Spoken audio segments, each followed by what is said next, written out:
Hi, and welcome to Stamp with Ginny. Today I'm going to share with you how I made these cute little trick-or-treat treat boxes. So let me set these aside and we'll get started. Okay, you're going to need your Simply Scored scoring tool for this, along with a piece of cardstock that measures 6 inches by 8.5 inches.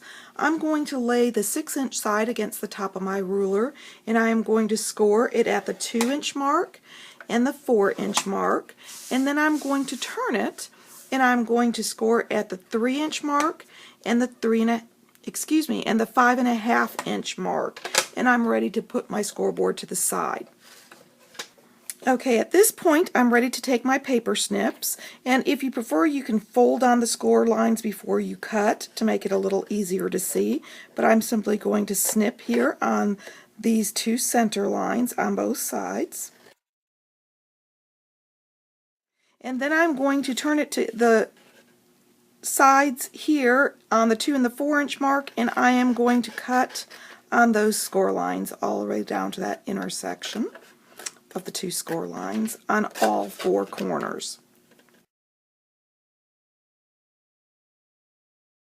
Okay, now that I have the 4 corners removed, I want to take my scallop tag top puncher and I am going to punch these 2 longer tabs simply by sliding that in all the way and punching.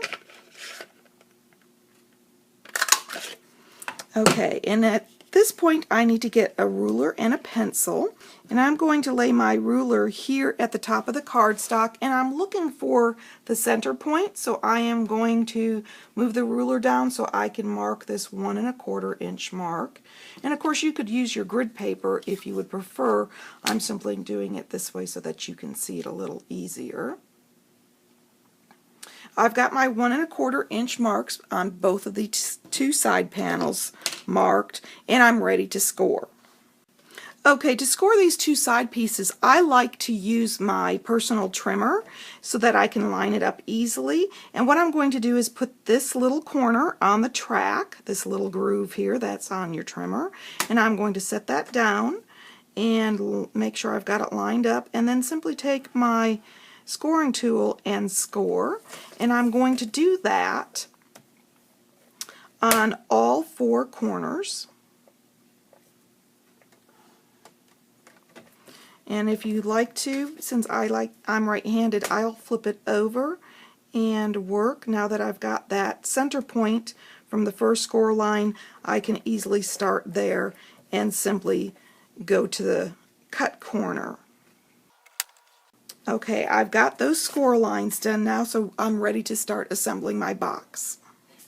I like to use my bone folder for this step because I want those lines nice and sharp and to fold easy, and I am going to simply fold on those lines and run the bone folder over the top.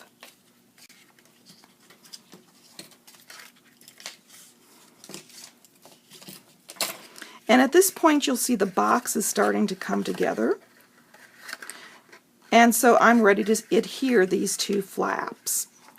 Okay, so I'm going to turn to the outside of my box, and I'm going to add a little adhesive to each one of these corner pieces.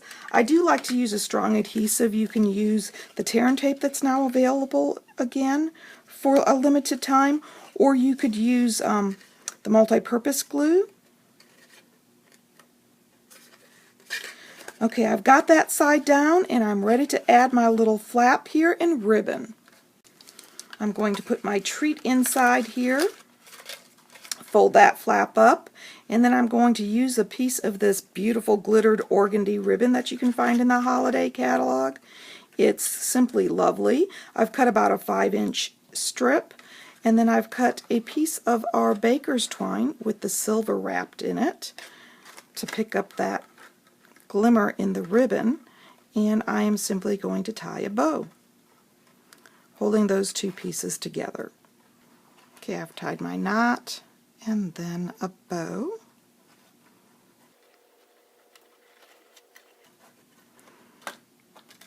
And I'm ready to decorate the front of my little treat box.